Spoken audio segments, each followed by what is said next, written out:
pessoal do canal da SGTV, programa Almanac Confusão.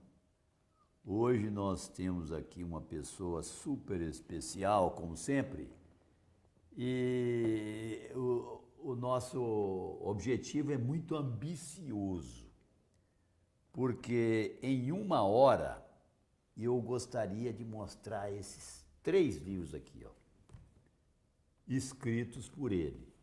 São Gotardo, Sua Gente, Sua Evolução, escrito em 1999. Raízes de São Gotardo, 2001. E Cruzes da Estrada, 2002. O nosso espectador já viu que aqui se trata de José Pessoa.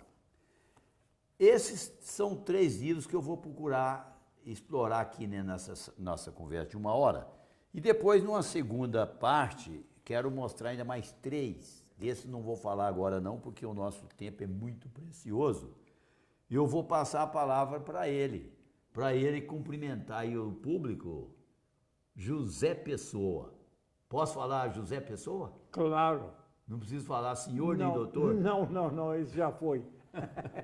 Doutor, aí, ó, o seu passado. público está ali naquela câmara, o senhor pode se dirigir. Boa tarde. Antes disso, deixa eu falar, para nós aqui é uma honra enorme ter a sua presença aqui. Muito obrigado por estar aqui conosco. Palavra sua. Quem fica muito honrado sou eu. Que eu, quietinho lá na minha humildade no meu Araxá, me aparece lá o Edson Carlos, velho amigo, e que sorte ter um amigo da qualidade do Edson Carlos, de grande erudição, de grande transmissão de conhecimentos que a gente tanto precisa e que eu tanto aproveitei durante esse período longo que eu vivi em São Gotardo. Ao povo que nos ouve, muito boa tarde e que sejam bem-vindos à nossa conversa. Doutor, então vamos lá. José Pessoa. Até para mim, doutor, falar José Pessoa é difícil, porque a gente foi acostumado a falar é o costume. Assim, mas senhor, né? É costume. Doutor, né? É costume, é tradição. E eu até vou mostrar aqui no seu livro, para provar que eu li bem lido e anotado, Cruzes da Estrada, escrito este em 2002. Uma passagem falando sobre isso, quer ver? É porque antigamente essa história de senhor afastava muito o mais velho do mais novo, até o filho do pai. Está escrito aqui, ó. Desnecessário diálogo, pais e filhos não o utilizavam para se relacionarem. Não havia troca de ideias, de planejamento. O pai falava, o filho obedecia. E o pai era aquele antigo senhor absoluto. Então essa é a história de tratamento de senhor. E não só disso, beijar a mão também, né? É o beijar-mão. Não é verdade? O filho tinha que beijar a mão do pai, da mãe, né? Pois é, agora você podia... Olha só, eu estou falando você. Eu Fala, vou querer que você conte o caso da menina lá em Araxá. Como é que foi lá? De quem? Você entrou na loja. Comércio lá? Como é que foi? É a cisão, o desaparecimento do beijamão, da obediência absoluta dos velhos em relação aos novos, né? Mas a gente ainda conserva no íntimo, no nosso âmago, aquele sentimento de superioridade. Pois é, mas... Então, eu entrei numa loja sim. lá em Araxá. É a moça de uns 13 anos, possivelmente, 14 ou 15, e ela procurou o artigo que eu precisava, não encontrou. Então ela falou assim, não encontrei o que era preciso. Mas você volta aqui em outro período. A hora que ela falou você, eu tremi. Foi engraçado, você. Uma menina me chamando, cabeça branca, velho de 90 anos, de você. Eu falei, minha filha, peraí. Vou te pedir uma coisa, me chame de senhor. Eu sou acostumado a ser chamado de senhor por uma questão de educação. A educação manda que os mais velhos sejam chamados de senhores. Mas isso é uso e costume, e como todo uso e costume, ele é vencido, ele acaba. Ele é transformado pela cultura em realidade. Esse negócio de senhor, etc., já está acabando. Mas me soou mal me chamar, você volta. Você está muito novinho para falar isso comigo, para me chamar de você. Me chama de senhor. Pronto. É só isso, não mais nada, não. Tchau. Ô, doutor, isso foi bom ou ruim? Foi bom ou ruim? Foi ótimo. Foi ótimo, né? Foi ótimo. Nenhuma coisa nem outra. Satisfez ótimo, né? o meu ego, e dei para ela uma aulazinha de educação. Pois é, mas esse tratamento, os seus netos, como é que eles te tratam? Você. Você. Todos os meus netos me chamam de você. Isso aproxima, né, doutor? Filhos, netos. Iguala, né? A gente vai aprendendo com vai eles. Aprendendo. Né? Pois é, então vamos em frente. Vamos. Você nasceu lá na Espinha do Peixe? Na fazenda da Preta. Na Preta? Na Preta. Uma fazenda na beira do rio Maria Preta. Um afluente do Borrachudo. Aliás, é um córrego importante porque do lado de cá, do lado esquerdo, é município de Tiros. E no fundo do quintal está a divisa. Do lado de lá é município de São Gotardo. Ah, sim. Então é um divisor de municípios. Pois é, mas até essa história de Preta, está aqui narrado nos seus livros, vem lá de 1700, né, de uma doação que fizeram para o Lourenço era o governador da província. Sei. Na ocasião. Então, os negros foram retirados da carga de escravos, não eram mais escravos. Mas os negros ficaram aí no mundo. O que eu vou fazer? Eu não sei fazer nada. Ninguém vai querer me pagar. Os negros ficaram sem ação, ficaram perdidos. Então, o Lourenço, que era o governador da província, mandado pelo rei de Portugal, o Lourenço deu pedaços de terra, fazendas, para um grupo de negros morar ali e trabalhar ali, plantar arroz, feijão, mandioca e milho para a sobrevida. Deu para ele os terrenos, doado. Eram os quilombos. Interessante, esse quilombo é diferente, porque ele não foi feito assim às escuras, né? Houve uma doação para um grupo de negros. Foi uma doação. Então os negros iam para lá, viviam numa choupana miseráveis e viviam daquilo.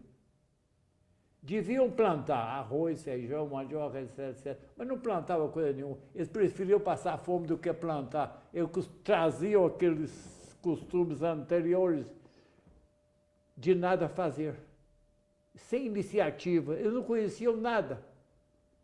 Então, eles não plantavam nada, apenas para sobreviver. Plantavam arrozinho com feijão para sobreviver. Mas não tinha outras espécies de alimentos. Aqui, voltando aqui ao seu livro, esse que é o primeiro deles, o São Gotardo, Sua Gente, Sua Evolução. Sua Evolução. Aqui eu fiz um levantamento de datas. Aqui nesse livro, tem desde 1709, bandeirantes paulistas derrotados pelos emboabas. Essa região nossa foi então de disputa entre portugueses, bandeirantes, disputando o quê, doutor? O quê? Riquezas minerais, não é? É a disputa de riquezas minerais. Mas acontece que vinham os pobretões de Portugal para minerações. Depois vieram outros um pouquinho mais eruditos. Em vez de entrar no corgo, na lama para minerar, eles montaram lojas. Falaram, não vamos trabalhar nessa lama, não. Eu vou fazer um botequim aqui e vou vender as coisas para vocês. Vocês escolhem o minério, vendem e vêm comprar de nós. Esses que vieram e montaram os comércios eram os emboabas. Emboaba, na língua indígena, quer dizer, o homem de chapéu e de botina. Emboaba. Então, montaram as lojas e os mineradores compravam deles. E logo surgiu uma guerra, uma briga entre eles, briga comercial, de interesse comercial. Não era uma guerra dos emboabas, não existiu guerra, existia uma dissidência entre os comerciantes, que não eram bobos, que não iam mexer na lama, e os que trabalhavam realmente na lama. Então chamava-se Guerra dos Emboabas. É uma disputa comercial. Não foi guerra, não existiu guerra. Doutor, muito bem. Isso está, então, nesse livro, na história de São Gotardo. Mas aqui também tem. Você, por exemplo, chama essa região de Mesopotâmia, Indaiá, São Francisco. Mesopotâmia é uma terra abençoada, né? A terra de grandes extensões de redes, de rios, né? Habitada por habitantes sem pretensões. Era uma Mesopotâmia, é um meio de residências, né? Meio. Pois é, e uma região muito rica, né? Até agora minerais, né? Nós não chegamos ainda ao ouro de Pitangui. Você podia falar um pouco, porque aqui está no seu livro, Pitangui. Pitangui. Primeiro, Pitangui foi uma área de exploração de ouro. E aí o ouro acabou lá e eles vieram para São Gotardo. Inclusive, São Gotardo já pertenceu a Pitangui, né? Já foi da comarca de Pitangui. Muita coisa que tinha que ser decidida em cartorial era em Pitangui. Depois nós pertencemos a Pitangui, depois passamos a pertencer a Dor do Indaiá, passamos a pertencer a outros, a Baité, Tiros, inclusive, Rio Paranaíba, já pertencemos a isso tudo. Depois ficamos independentes. Eu estou vendo aqui no seu livro, Raízes, na página 102, está aqui assim, ó. Importante saber que o termo de Pitangui atravessava o rio Indaiá, em direção ao Campo Grande do Rio Paranaíba, pois São Gotardo, em 1836, era termo da comarca de Pitangui. Éramos vizinhos, não tão distantes uns dos outros como poderia se pensar hoje. Interessante, né? Hoje, quem mora aqui jamais vai pensar em Pitangui, né? Pitangui. Não pensa mais em Pitangui. Está muito longe, né? Não tem nada com Pitangui, né? Pitangui está para trás. Mas o interesse do pessoal que estava lá era vir para cá para garimpar diamante, né? Para pegar o diamante. Lá era a sede da comarca, né? E nós éramos pertencentes àquela comarca. E nós éramos os mineradores. Pegava ouro e depois que o ouro acabou, corremos para a beira do Indaiá à procura do diamante. Doutor, então eu estou mostrando aqui para o nosso pessoal que está nos acompanhando esse livro, ele é muito rico. Nós não vamos poder explorar muita coisa não, mas aqui fala muito do diamante, depois a pecuária, você até fala que é uma ressaca da pecuária, é porque o diamante começou a acabar e eles tiveram que ir para o boi, é isso? Não? É mais ou menos isso.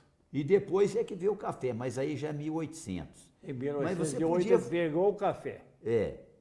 Podia falar um pouco também, ainda que está nesse livro Raízes, sobre o irmão Lourenço, porque isso ainda foi em 1750, na época do Pombal. Já foi com Conta aí um Pombal. pouco, que virou um grande colégio. O irmão Lourenço. O irmão Lourenço é um quadro que existe lá no Colégio Caraça, pintado por Ataíde, que era um pintor marianense de Mariana, e que o irmão Lourenço, que fundou o Colégio Caraça, chamou o Ataíde para pintar a ceia de Cristo, né, na parede, a óleo. Ele foi e pintou. E nesse ínterim, ele pintou o retrato do irmão Lourenço. Eu queria que você contasse a história do irmão Lourenço, que O veio irmão, fugindo então, é uma de Portugal. história linda. E ela está bem contada É aqui. verdade que tem um pouco de lenda também, né? Porque tudo tem lenda, né? O fato é que ele... O Pedro, o Dom Pedro I, é Pedro? Ele foi... O Dom João V morreu e o Dom João VI entrou no lugar dele. Mas ele era um prostituto, vamos dizer assim, né? E vivia só atrás de mulheres. Esse Dom José I, né? Esse é Dom José I. Então, uma manhã, uma madrugada, ele foi assaltado. Deram nele uma coça no meio da rua. Tem mulher no meio também, né? É causa de mulher. Ele estava vindo das mulheres. E quem deu essa coça nele foi a família Távola. Távola. Mas nesse interim já entra o Pombal no lugar do Dom José I. Dom José I não queria nada. Passou para Pombal. Pombal, toma conta disso aí, eu não quero nada disso. E o Pombal, então, ficou o mandatário máximo do Império Português. Vamos precisar aqui para o nosso espectador, o ano é 1755 até 1776. 55 20 e a tantos 70, anos no 20 poder, e tantos né? anos no poder. Então, o Pombal começou a pegar os Távola, quebrava, moía, arrebentava até morrer. E foi a família quase toda, mas teve um esperto mais novo chamado Carlos Távola. Esse Carlos Távola vai ser o irmão Lourenço. Esse fugiu de Portugal, do Pombal. Escondeu. Foi pro escondia aqui, Tejuco, escondia ali, o que podia. Ele falou, mas um dia eles vão me reconhecer. Eles vão me pegar e me matar. Eu tenho que fugir. O Pombal era poderoso, né? O Pombal era poderosíssimo, né? E ele queria o Carlos Távola. E o Carlos Távola falou, eu vou ter que fugir para o Brasil, para a colônia. Como? Chegar lá no porto, você é o Carlos Távola, o Pombal te quer. Ele não podia ir lá. Então ele foi ficando quieto. E foi olhando, havia embarcação de barris de vinho de Portugal para Brasil. Ele devagarzinho entrou dentro de um tambor. Tampou e ficou quieto. Embarcaram aquilo no navio e ele foi embarcado dentro de um tonel. E desceu no Rio de Janeiro. Jogaram ele lá no Rio de Janeiro. E ele ficou ali andando pelo Rio de Janeiro, mas viu que o Rio de Janeiro também era cheio de português do tempo dele. Ele ia ser denunciado. Ele ia ser preso e devolvido para o Pombal. Isso acontecia, né, doutor? Isso acontecia Ah, certamente. aquele ali é o Carlos, está fugindo. Então, do Rio de Janeiro, que ele achou que estava pequeno para ele, ele foi com a turma para o Tijuco, Diamantina. Tijuco. Tudo a pé. Tudo a pé. Só uma curiosidade para o nosso espectador. Rio de Janeiro, tá no seu livro, tinha nessa época 50 mil habitantes. Se tivesse tanto, né? É. Pouco maior que São Gotardo, ou mais ou menos desse São tamanho. Gotardo para trás. Então, ele juntou com essa turba que ia para Tijuco, onde havia pesquisa de diamante, e ficou lá. Mas ele chegou lá cheio de português, falou, me conhece, agora mesmo me pegam. É. E eu falei, que diabo, hein? O que ele achou importante é que ele fez uma relação com o João de Oliveira, que era o intendente do Diamante, era um funcionário de Pombal, lá no Tijuco. Ele falou, mas não vou fugir desse cara não, que me pega. Eu vou chegar perto dele. E chegou, fez boas relações com o João de Oliveira. E o João de Oliveira, o maior ladrão de diamante, que a obrigação dele era pegar o diamante e mandar para o rei. Ele pegava e contrabandeava com os judeus. E o João de Oliveira foi o homem mais rico da colônia. O irmão, o Carlos Távora chegou perto dele, foi fazer relações, e entrou também no contrabando. Ganhou dinheiro, né? E no instante, o Carlos Távora ficou rico. É. Ele ficou rico, falei, agora eu não posso continuar aqui, não. Então ele entrou para a Ordem Terceira de São Francisco. Mas só para resumir, que eu vou te perguntar outras coisas. Essa história é fantástica, está aqui narrada nesse livro, em todos elas.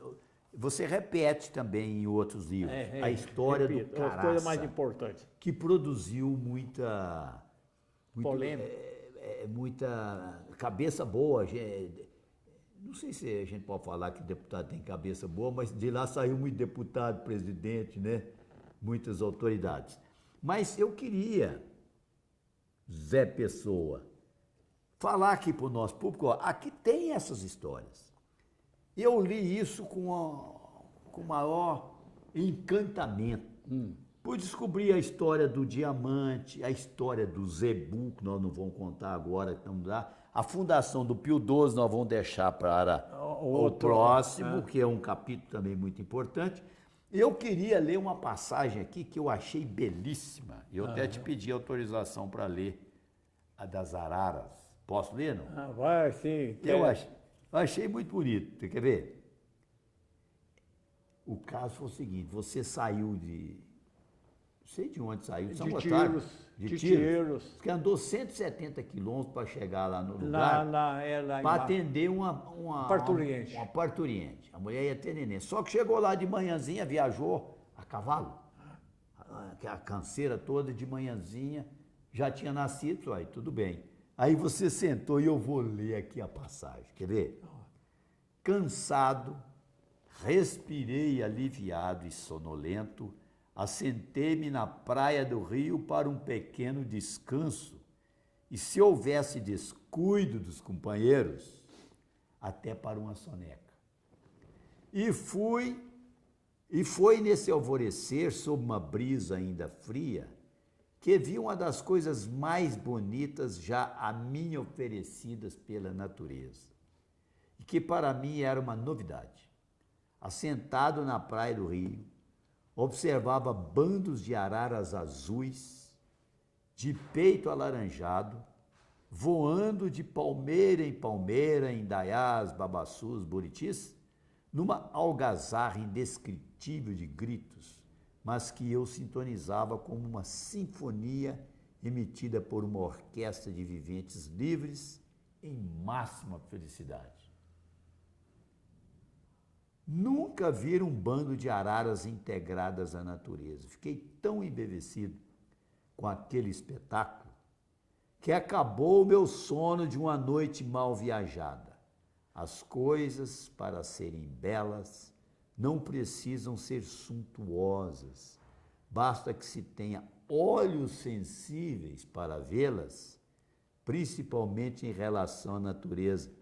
Aí se termina esse belo momento, fazendo a pergunta ao leitor. Momento de felicidade. Você já viu a arara quebrar castanha com o bico? Está aqui nesse livro, página 330. E muitas outras coisas você vai ver aqui, meu amigo. Lembra dessa passagem? Lembro muito, muito. Era impressionante. Eu fiquei embevecido com essa passagem, né? Sim. Eu não conhecia arara, nunca tinha visto. É. Fui ver lá na beira do rio aquela beleza da natureza. Olha, fiquei realmente emocionado. Pois é, então, você escreveu aqui também é interessante a gente tentar passar isso para outras pessoas, né? Você pode falar, mas você pode escrever e escreveu de tal maneira, só que precisa ter gente para ler. Porque se não ler, fica lá. Fica lá. Esse que é o fica problema. mofando lá, né? Esse é o problema. Pois é, mas então terminei ali aquele livro, não sei se deu uma ideia, mas acho que sim. Esse livro, Raízes de São Gotardo, ele também mergulha lá em Pitangui, na história do diamante, mas você tem um capítulo muito especial sobre as perobas. Perobas. Como é que você ficou sabendo tanto nome de gente, com tanto detalhe das perobas? Parente seu. Você vai lá nas perobas hoje, que é ali indo para Vila Funchal, Gordura, do lado esquerdo, um pouco, para baixo da 3 estrada, né? À esquerda, assim, numa agrotona, não tem mais nada, só tem mato. Por que Aquilo não ali tem? já foi um povoado muito movimentado. Ativo. E rico, né? E rico. Era a capital da capitania, né? Era gente importante que vinha de Pitangui e vieram fundar Perobas à procura do diamante. Ali estava no miolo do diamante. Não ficou resultado nenhum, prova nenhuma da existência de um arraial. Por quê? Não existia pedra com cimento, concreto. As bases das casas eram feitas de baldrame, quer dizer, um pau horizontal mais forte, e as traves por cima, e preenchendo as paredes, pau a pique, e revestido de terra, de barro. Então, o prefeito falou, eu não vou mexer mais com peroba, fazer ponte todo ano, não, porque a enchente leva tudo. Eu não vou mexer mais com isso, não. Vamos pegar essa peroba e transportar ela para Gordura. É o Bento Ferreira. Delenda. Delenda. 1938, né? Eu não sei. 38 eu sei, sabe por quê? Meu pai morou lá. Então. Meu pai nasceu em 1920 e lá em 1937 ele saiu, foi que mudou o Gordura. Foi para Gordura. Pois é. Aí ele foi para o outro lado, ele foi para Londônia. O Perobas foi mudado para o Gordura em carro de boi. Carro de boi.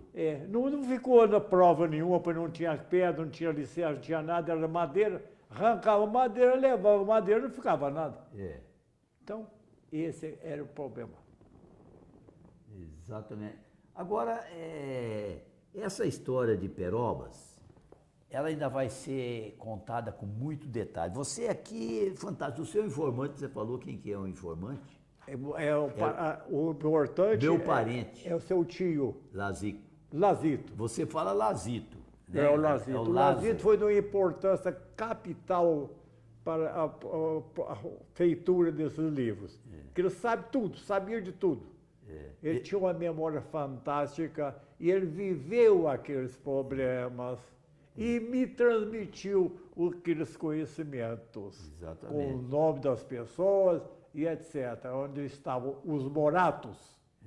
Os Moratos que vieram de Pitangui para os Peroba. Chiquinho Morato, né? O pai dele, Cisenando Morato, Zico Morato, tinha uma farmácia lá. Então os Moratos moravam lá. Depois ele veio para Matutina, para as Pimentas, né? Ele veio para as Pimentas. E fundou outra farmácia nas Pimentas. Mas Já deu para o nosso pessoal que está nos seguindo para ver como que é rico isso aqui. Eu vou ter que cortar porque tem outros assuntos, inclusive o do Gotardo. Gotardo. Joaquim Gotardo de Lima. Eu vou ler só uma passagem aqui e vou te perguntar, para você explicar, porque eu sei que você é dos únicos que questionou o nome Gotardo. O único, que eu saiba, né? Quer ver o que está escrito aqui, ó? Família dos Rodrigues. Tão numerosa até hoje, foi a precursora das atividades na pecuária entre nós, e temos que admitir que foi Gabriel Rodrigues Ribeiro que propiciou o desenvolvimento de alguns ranchos no Arraial da Confusão. Pode ter tido mais influência no parto de São Gotardo do que o próprio Gotardo de Lima. No filme da Fazenda Confusão, aqui você faz até uma bela imagem, uma metáfora, né?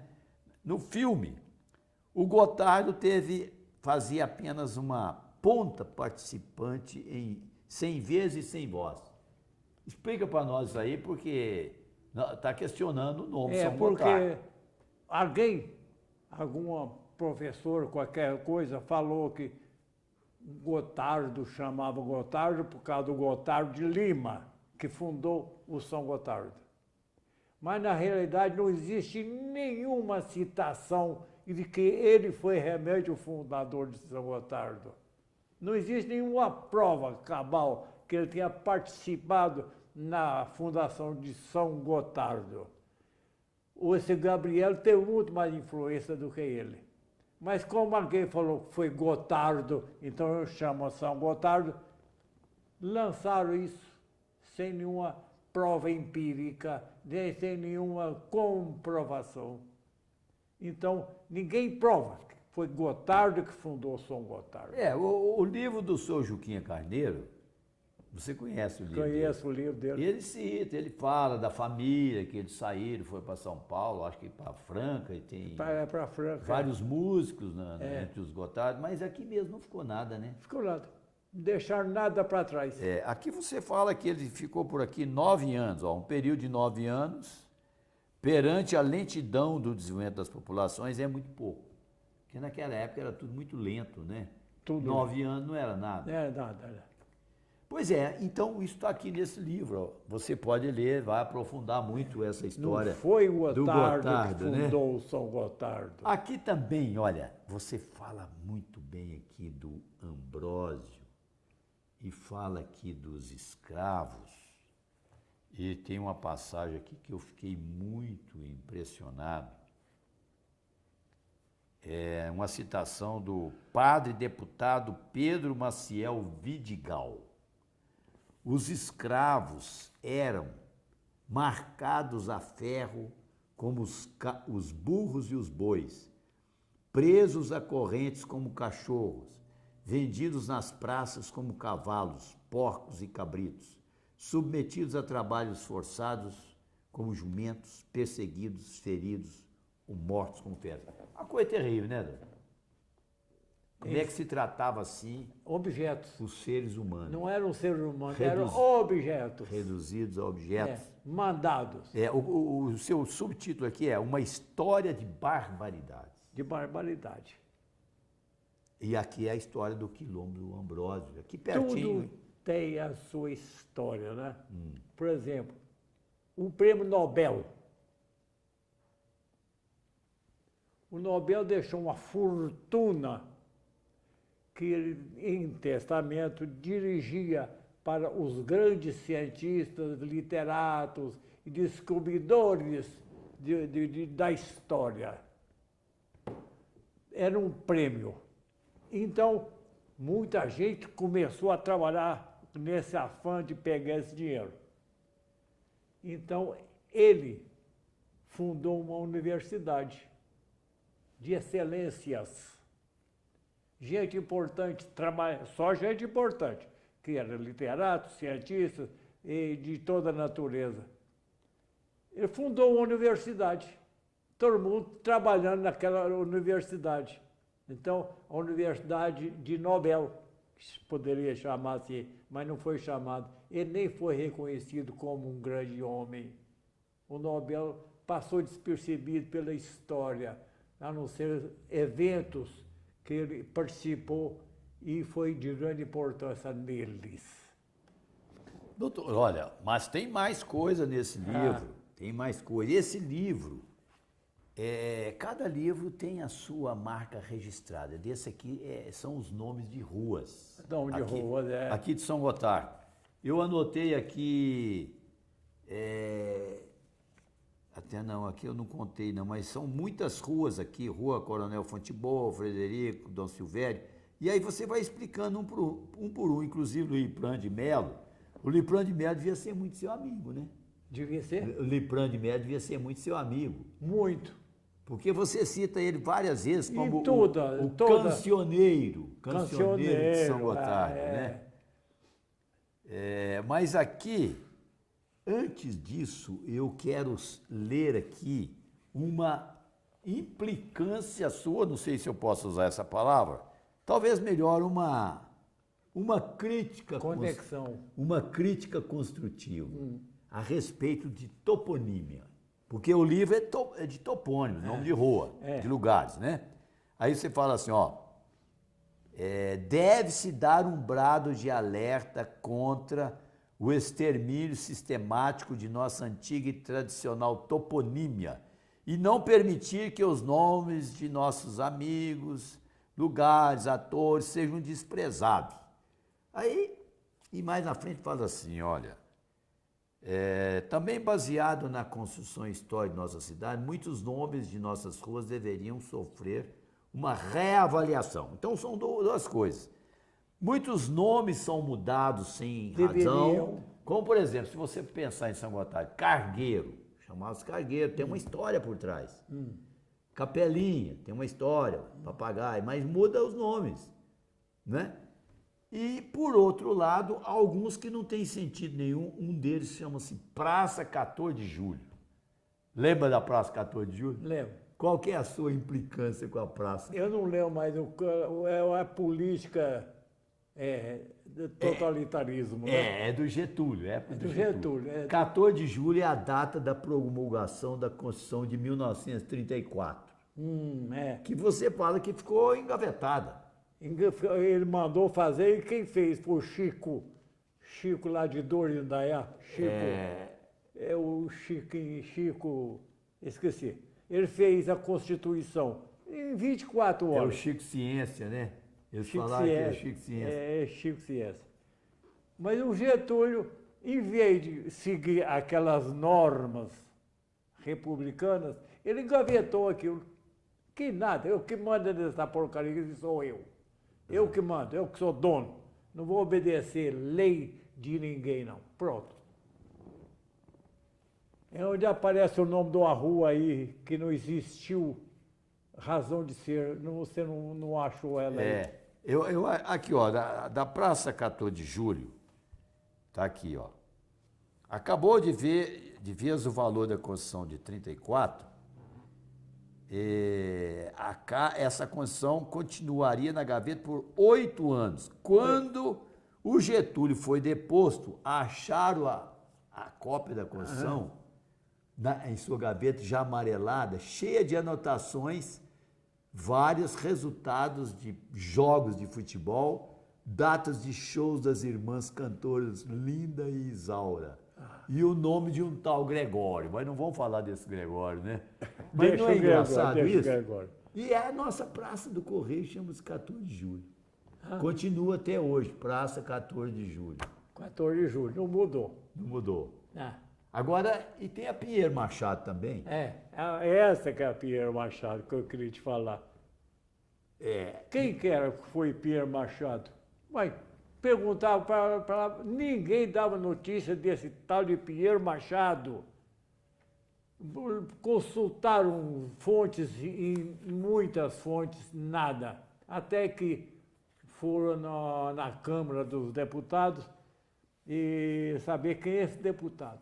Era um gaúcho que nunca veio a Minas Gerais e deu nome a uma rua em São Gotardo.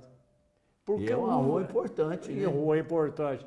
Porque era o Vicente Teixeira, É que Vicente- arrumava esses nomes? Hã? Ele arrumava os É, nomes? ele arrumava os nomes. Então ele pôs esse danado, como é que chama?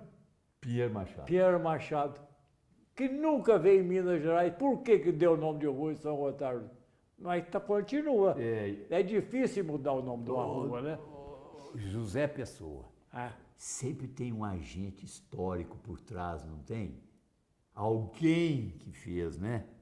Por exemplo, a mudança de Cargueiro para Nossa Senhora de Fátima. Eu até sei a pessoa, mas não vou citar, não. ah, A pessoa falou, não, esse nome não serve, não. Três Capões, está muito Três feio. Capões, Vai é. ser Nossa Senhora da Serra, né? Nem sei o nome de lá, Três Capões, o que que virou. Porque eu falo Três Capões até hoje. acho que morreu. É. Acho que Mas morreu. olha o que está escrito aqui do Pierre Machado. Nesse livro. Estranhamente, esse gaúcho que nada teve com a vida política de Minas Gerais, muito menos com a de São Gotardo, teve seu nome colocado em uma rua de São Gotardo. Talvez se tivesse colocado Picorreia, Cabo de Aço, Antônio da Luca, seria mais patriótico. Eram elementos tradicionais, né? Todo mundo sabia Isso, quem era. Picorreia, todo mundo sabe quem é. Antônio da Luca, todo mundo sabe quem é. Então, ficaria melhor É. Pois é, mas que Pinheiro Machado. tem uma rua Antônio da Luca aqui. Está aqui Tem. no seu livro. Tem uma rua A importante. rua Antônio da Luca Comercialmente importante, a Rua Antônio de Oliveira Campos. é o nome dele, né? É o nome dele. Rua dos. Eu estou vendo a Antônio da página aqui. Luca. Só para o nosso leitor ver que está aqui, ó, Rua Antônio de Oliveira Campos. Ah, tá aí, ó, tá vendo? Mas tinha que ser colocado Antônio da Luca. Ah, não, mas está aqui, ó. Antônio da Luca, pobre analfabeto, passou para a história de São Gotardo, deram a uma rua até de certa importância seu nome, Rua Antônio de Oliveira Campos. Então, Não é? uma rua importante. Ela está lá, importante. Foi na época do Zé Luiz, prefeito Não, Zé Luiz. Zé Moreira. Não, está escrito, ó. Sempre elogio o prefeito Zé Luiz, exteriorismo e minha satisfação pela nobreza, Então, sensibilidade por esse ato executivo em dar a uma rua de São Gotardo o nome do comandante Antônio de Oliveira Campos. Comandante. E ele tinha esse apelido. É o apelido. É o comandante. Ele era muito engraçado. Comandante! Eu passar por ele na rua, comandante. É. Você não conheceu ele, mas Não, não conheci, não. foi uma pessoa singular na vida de São Gotardo. É. É, e de importância. Quer dizer, não precisa ser um sujeito importante para dar o nome de uma rua. É preciso que seja uma pessoa que realizou alguma coisa em benefício da sua cidade. Uma pessoa significativa, né?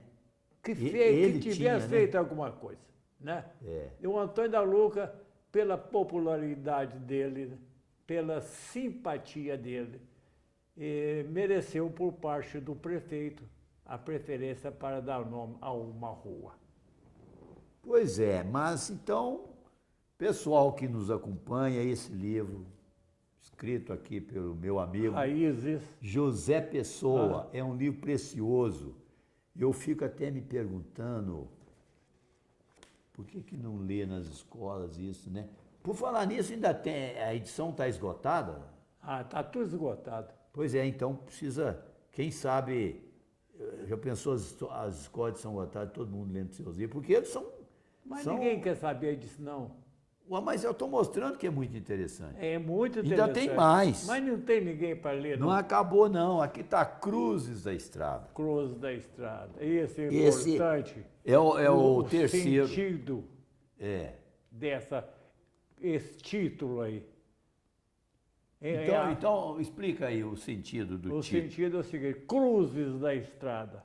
O Castro Alves, que fez sim. aquela poesia Cruz da Estrada, né? Ah, Mas o que quer dizer aquelas cruzes da estrada na beira da rodovia, lá de perobas, gordura, etc.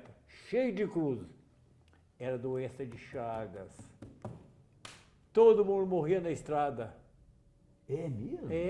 Morria à toa, puf, morria, caía morto. Lá no alto da fazenda do meu pai, um tio do Rosa. Rosa, um cancioneiro que tinha em São Gotardo, Matutina, quer dizer. E ele morreu no alto da fazenda do meu pai. Ele saiu, almoçou lá, saiu e morreu lá em cima. Morreu. Com aquele esforçozinho, o coração não aguentava e ele morria, né? Então, o que nós estávamos falando? Não, eu estava explicando aí o sentido de cruz, mas... Das cruzes, né? Mas então, a cruz é uma coisa sagrada ou não? Aí que está o problema. É sagrado ou não? É preciso de licença da chefe religioso ou não? Você podia pôr a cruz à vontade. Você perguntava a todo mundo, falava, não, isso é um sinal que morreu alguém aí. Perguntava outro, mas morreu um ali, é o meu parente. Mas por que tem a cruz? Olha, os parentes mandaram fazer a cruz para mostrar que ele morreu ali. Então, não existia um sentido sacro, eclesiástico, sobre a presença daquelas cruzes na beira da estrada. Aquilo é tudo doença de chaga, é atraso, é degeneração de uma raça infeliz, que morria todo mundo à toa, sem saber por que estava morrendo, né? Então, as cruzes da beira da estrada não tinha nada de sagrado. Um patrulheiro atual tivesse patrulhando a estrada, não encostava a lâmina naquela cruz, não derrubava ela sob hipótese nenhuma. Ele achava que ela podia dar azar na vida dele. Então, não machucava as cruzes. Era um símbolo sagrado, apenas um símbolo, nada de sagrado. Interessante, eu estou até me lembrando ali da Cruz do Monte ali, tinha uma cruz ali. Tem. Me parece que por causa do Dr. Siqueira, né? Que morreu, que teve um acidente ali, né? Ele teve um acidente por ali. Pois é, mas aqui, esse livro, eu contei aqui 23 cruzes. E mais uma que é quase, que é a cruz do Lau Pereira. Lau Pereira, né? parente. Ele tem uma cruz dele também, mas ele quase mata. Porque aqui são todos crimes de morte, né? De morte. Tiroteio, né? Tem aqui, ó, tentativa de cruz do Lau Pereira. Então, dessas 23 tem essa cruz, são 23 cruzes e de mortes dramáticas, né? Todas. Inclusive, você fala que isso tem também muito, antigamente resolvia-se muito na bala, devido à ignorância. Parece que havia uma espécie de glamourização do valente. O valente era considerado bonito, né? É um líder. É verdade mesmo. Era verdade, ué.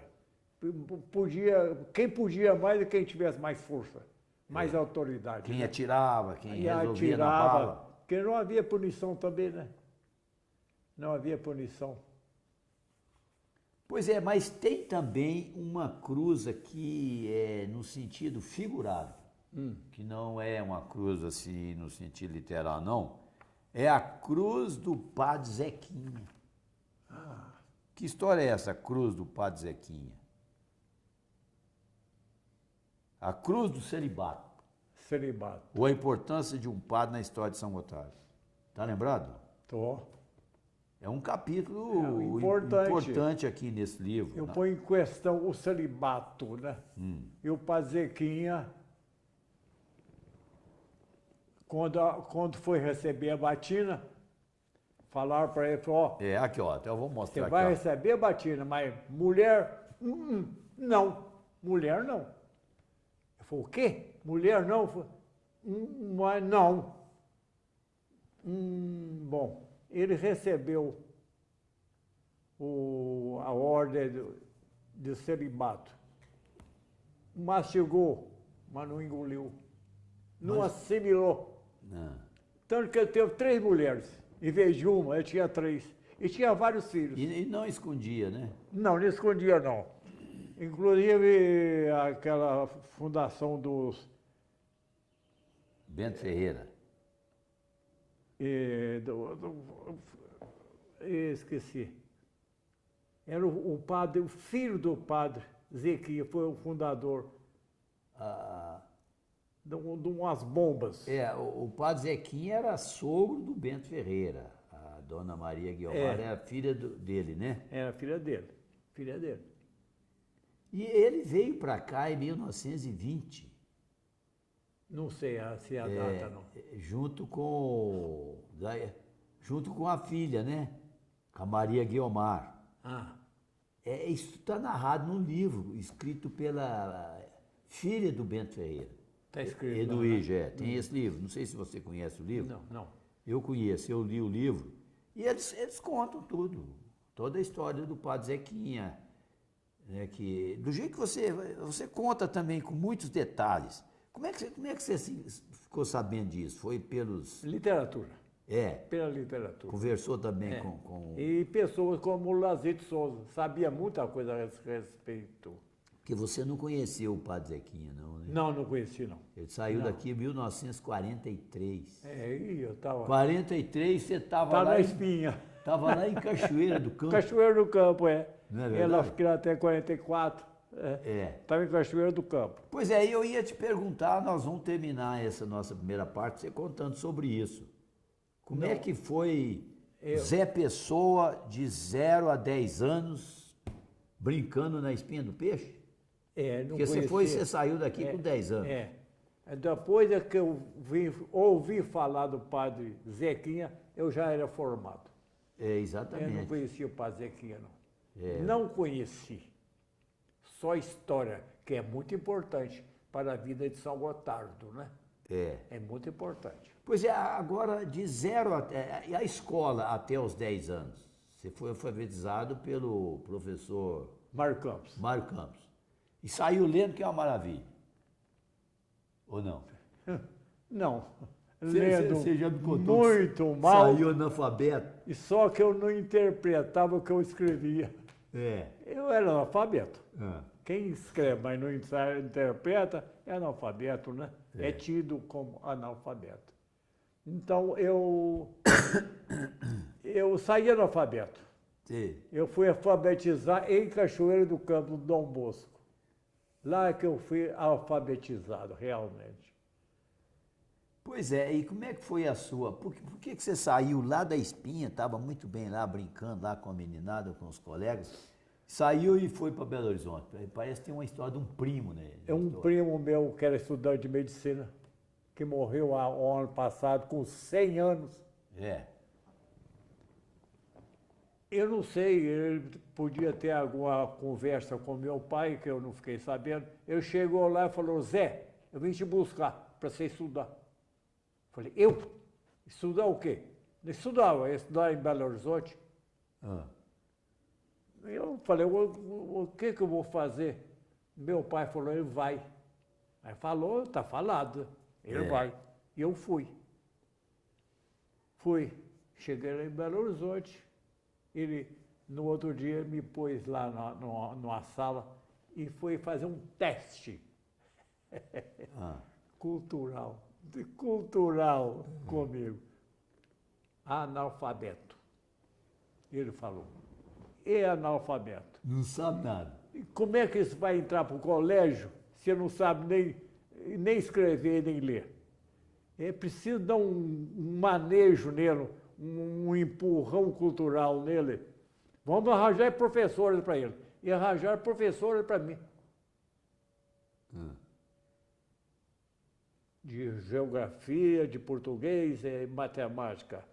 Só que a professora de português, como eu te falei, está procurando a Antártica até hoje. De geografia? Geografia. Não achou, né? Não achamos até hoje. No mapa. E assim eu fui lá pro colégio. Falei, vou fazer um teste de admissão. Tem que fazer, né? Cheguei lá, estava precisando de aluno, me botaram para dentro e pronto. E eu fui aprender a ler e escrever praticamente lá no ginásio. Já no ginásio. E isso foi em Belo Horizonte ou já era Cachoeira? Você estudou no Arnaldo? O Arnaldo é depois, científico. Depois. Então foi para Cachoeira? Fui direto para Cachoeira, fazer o ginásio, né? Curso ginasial. Fiquei lá 4 anos. sem ir voltar em casa. É mesmo? Não voltava em casa, não. Para que fazer despesa? Nossa. Não. Eu voltei uma vez ou duas, mas eu fiquei o tempo todo lá, não ia em casa, não. E de lá, me deram o diploma de ginásio, eu fui para o Arnaldo, então, né? Sei. E lá eu fiz o curso ginasial, antes de entrar para fazer vestibular de medicina. Aqui até você conta no livro como é que as coisas eram precárias, né? Aqui fala assim, ó, no nosso tempo, nesse livro aqui, ó, Cruz, que é 2002, né? 2002. No tempo de escola dos anos 40, na Espinha do Peixe, não havia diferença de classes. Era outra cultura, um período diferente. Não havia mochilas nem carrinhos. Se aparecesse, morreriam nas prateleiras das lojas por falta de compradores. Levávamos todo o nosso material escolar, debaixo do braço, um material que pesava no máximo 200 gramas. Não levávamos nem tínhamos livros, cadernos, lanches, outros materiais, não tinha nada. Não tinha nada disso. Ninguém sabia, abria um livro. Ninguém sabia ler um livro. Ninguém sabia. Então ninguém estudava. No material não tinha caderno, não tinha livro, não tinha nada. Nós tínhamos uma lousa, que era ardósia, uma lâmina de ardósia, marginada por madeira, e uma caneta também, um pedaço de ardósia, que riscado ardósia em cima de ardósia, ficava branco, dava para ler e fazer as contas. Nós não sabíamos, nem fazer conta nós não sabíamos. Era um atraso absoluto, era zero de cultura, zero. Mas eu estou achando graça aqui, mas é meio dramático, né? Porque às vezes não tinha recurso e eles queriam enfiar as coisas na cabeça do menino a poder de vara de marmelo, né? Não tinha isso? Tinha essa história. Eu não vivi esse período, não. Aqui você fala da palmatória, só que a palmatória para você é romântica. É romântica, Lá não tinha palmatória, não. Não tinha, não. E nem vara de marmelo. Porque ele era um professor particular, vamos Mário dizer assim. Campos, né? Ele era especial. Mas era um professor particular. Então ele precisava de nós como alunos. Se ele fosse estapear os meninos, perdia os alunos. Nós perdíamos os alunos todos, todo mundo ia embora com medo, né? Ele ia ficar sem ninguém.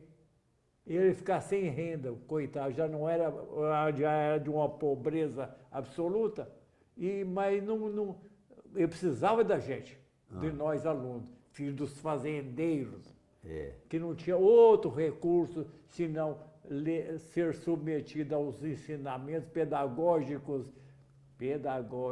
do Mário Campos, pelo amor de Deus. Pois é, mas que coisa fantástica. É fantástico. É a história nossa, né? É a nossa história. Ela é fantástica. Então aqui, ó, nós estamos chegando ao nosso objetivo. Muito bem. Porque, faltando aqui apenas 5 minutinhos, o nosso propósito era dar uma ideia desses 3 livros para o nosso pessoal. Sim. Claro que eu falei muito pouca coisa disso aqui. A história do diamante, a história dos anos 1700, essa história região do nossa, né? Diamante, os capangueiros. O Colégio Caraça. Colégio Caraça. Tudo Depois foi coisa importante. Entra nos 1800, você vai ter o café. Eu conheci uma rebarbinha, porque esse café chegou até 1950, 60. Não chegou? Chegou. Gordura era assim, de gente, café, né? Depois, raízes também. A história do Zebu, que nós não falamos nada. Emocionante, A né? história do Chico Moço, que ganhou um prêmio, né? Chico Moço. O boi. Chico Moço é nosso Francisco Rezende aqui, né? É o pai do Olavo. Pai do Olavo Bilac. Bilac Rezende. Do Olaor, aqui, ó. E Cruz na Estrada também vimos muita coisa.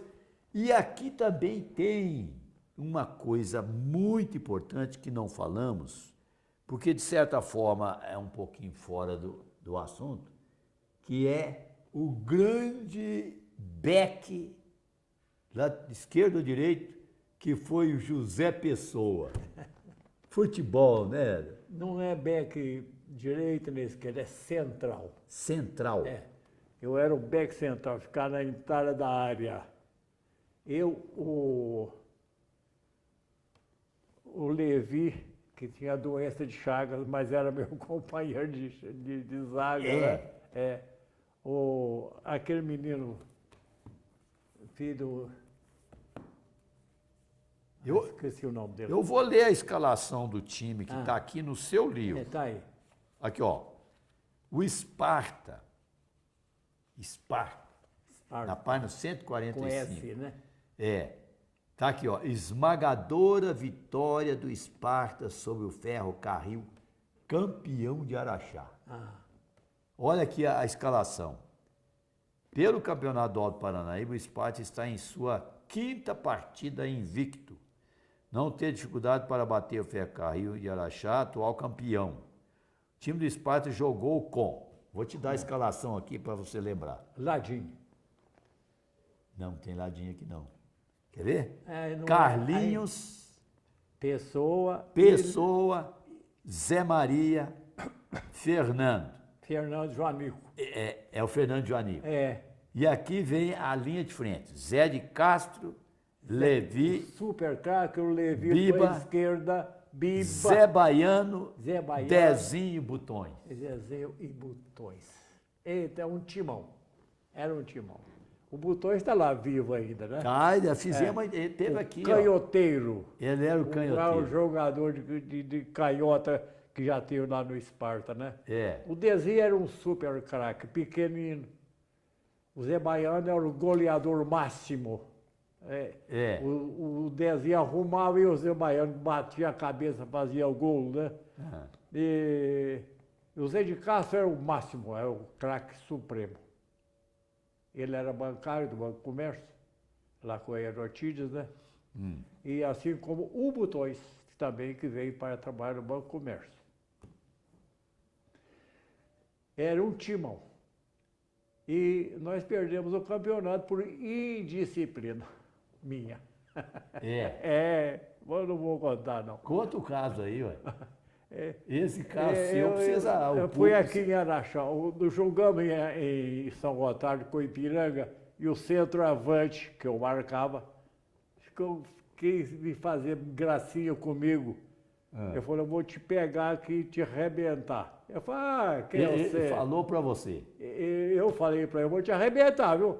Ele falou, o que é isso? Ele riu de mim, sabe? Mas se não for hoje, lá em Araxá eu te pego. E vi. Não viemos jogar em Araxá, né? Com o Belo de Ipiranga, né? E a primeira vez que ele veio em cima, ele pulou em cima de mim. Quando ele desceu, ele já desceu com o pé na cabeça, na bunda, para todo lado. Ele veio para te arrebentar, veio para sentar em cima de mim, né? E eu arrebentei com ele. O juiz veio e me expulsou. Eu passei a mão na camisa do juiz, camisa comum, não ficou nem um botão. Arrebentou tudo e ele me expulsou. Aí o Zé de Casa veio e deu um chute na bunda dele, o outro veio e expulsou 5 do time. Acabou o jogo, não tinha mais jogadores, né? Perdeu por... Perdemos. Tem um nome disso. E nós fomos julgados, tinha tribunal. Foi julgado no tribunal. Eu fui suspenso várias partidas. Mas também não levou o desaforo, ele estava na casa dele, ele falou que ele achava que podia. Achou que, ele ia, você vai ver então lá em Araxá, o que eu vou fazer com você. Olha, não sabia com quem estava mexendo. Né? Não sabia. Um cara criado lá E depois veio o Ladinho. O Ladinho, hoje está com Alzheimer. Tá com Alzheimer. Foi outro companheiro bom na zaga lá. Um colosso, extraordinário. Pois mas nós vamos ter que deixar isso para o próximo capítulo. Para falar, porque tem muita história do Esparta. Nossa, o Botões já contou muita coisa para nós aí. Tem muita coisa para contar. Eu não esqueço que aqui também está no livro. Tanto que eu trouxe aquele material para você, os vários livros que eu comprei e que eu escrevi, passando para páginas, para depois passar para livro. Certo. Mas não passei. Então eu trouxe para você ver e ler quando tiver alguma oportunidade ou um tempo É. Os títulos disponível, né? são especiais, não esqueça.